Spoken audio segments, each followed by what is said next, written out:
Zombies. The living dead. An idea that's been around for, I forgot. They are featured in countless movies, shows, books, and of course, video games. They jumping me! They jumping me! Now, with Roblox being one of the biggest gaming platforms in the world, it makes sense that it too would have its own zombie games. But are they good? Now, we have a lot of popular ones on the platform, but I went for a more niche one for this video, because a lot of zombie games aren't very unique. I'm going to list what the game does well and what it does poorly, and then give it a final rating out of 10 on how good it is. The game in question is Criminality Infection. Now, I know what you're thinking. A limited time mode made for Halloween in a fighting game that's fallen off? To which I say, hear me out. I know it's a limited time mode, but you want to know why it isn't gone yet? Because it's so good. Let's start with the things Infection does well. Gameplay. How a game works. It's extremely important to, well, have a game. Infection starts with everybody in a safe area where you have time to buy weapons, armor, and gadgets, which you buy with money. Money is earned by killing or assisting in killing zombies, players, or surviving every hour as a survivor. The game starts at 12 AM, and every hour survived gives a small cash bonus. As the hours go on, zombies get stronger and get different variants, and at 6 AM, if there are still survivors, the survivors win. If the zombies wipe out all the survivors, the zombies win. The map is also very good, with areas like the rooftops, downtown, and church that can function as choke points and bases for the survivors. And there are the sewers that open up every couple games, adding a whole new area for survivors and zombies to traverse. Survivors and zombies also see the game differently. For survivors, they see the map covered in a thick yellow fog that you can't see too far into, while zombies see the whole map, but their vision is far more black and white. Another thing the game does well is survivors. The game starts with everyone on a bridge, and the game gives a short period of time for survivors to buy the weapons they want to use. The base survivor, without any armor or buffs, has 100 health and 100 stamina. With 100 health, they can take 3 hits from a regular zombie before dying, and slow down for a second one hit, making a group of zombies lethal. Health regeneration is okay, though.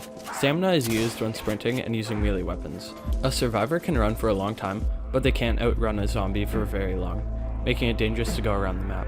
Both survivors and zombies excel in groups. Oftentimes, you will want to be in a large group of people to defend against the zombies. At the end of a round, a new game will start with all the money you earned during the previous rounds to buy better loot. Survivors also have a wide range of weaponry, with shotguns, pistols, submachine guns, knives, sledgehammers, backpacks, armor, medkits, molotovs, and a lot more. With all of that, it may seem that survivors are unstoppable, but they have their downs too. Guns have very little ammo, making you need to use your brain, I know, crazy, and conserve ammo for the later hordes, making you rely on melees in the early game, which is dangerous because you have to get close to zombies and watch your stamina. Another thing is survivors regenerate health kind of slowly, and most zombies are faster than survivors. Speaking of zombies, that brings up another thing this game does amazingly. Zombies. Most Roblox zombie games suck, and that is because the zombies suck. They are always too predictable and questionably scripted. So zombies are players. I know most people don't like being the enemy in games, but it's actually fun to play as a zombie. Also, as the hours go by, the zombies become stronger, like at 2 AM zombies can see player locations. At the start of a round, everyone gets 60 seconds to run and get around the map. Once the 60 seconds are over, a couple of people begin coughing and dying, becoming zombies. When a survivor is killed by a zombie, the survivor joins the zombie team.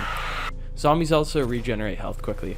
After being a player zombie, the player will spawn as an array of different zombies, like a regular zombie with 70 health and 100 stamina, a fast zombie with 50 health and high running speed, and an armored zombie with 70 health, but he has a helmet and armor, which increase your melee, bullet, and blast resistance, but he has a slower walk speed.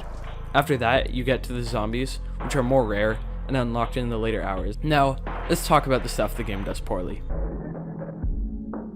Data saving and cache. Since this is a mode separate from the main game Criminality, nothing transfers over, which is fine, but there's no data saving within the mode, defeating the purpose of going back to grind for items. Cache isn't saved if you leave and join the next day, making it have less replay value. Of course, since this is a separate mode, it makes sense not to implement data saving across the modes like in casual and standard, but if they had data saving just for infection, that would give more incentive to go back to the game. Another thing that kind of sucks is zombie selection, because you have no choice. It would be cool if the player had a choice about becoming a zombie, like a little pop-up, so the game could eliminate some players without forcing others to be zombies. Well, on average, zombies make more money than players, and being a zombie isn't that bad. So that's basically it.